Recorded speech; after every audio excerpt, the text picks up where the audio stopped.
আব্বা, তুমি আমার জন্য গোস্ত আপেল আনতে পারো না? গোস্ত আর আপেল? এদিকে সরে এসো। কি খাওয়া? গোস্ত আপেল।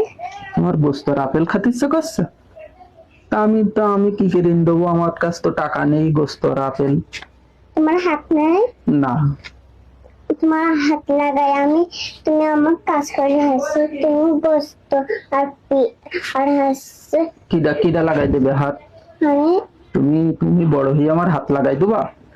কই আমার হাতে হাত দাও দিন। কই এই মুখা ফেরা দিনি তোমার আব্বুর হাত লাগাই দিবা? হ্যাঁ, আর গোস্ত আর আপেল খাবে, তা আপেলের যে দাম মতো আমার। দেখেছ তোমার হাত নেই, তোমার মেয়ে জানে, তাই বলতো তোমার হাত লাগাই দেবো। তুমি কাজ হ্যাঁ। করি আমার গোস্ত আর আপেল এনে দিবা। তাহলে আমার এই দুটো হাত লাগাই দিবা? দিয়ে আমি কাজ করি। আমি কি মিষ্টি খাবা? গোস্ত আপেল। আচ্ছা ঠিক আছে, এই নি দুবানি।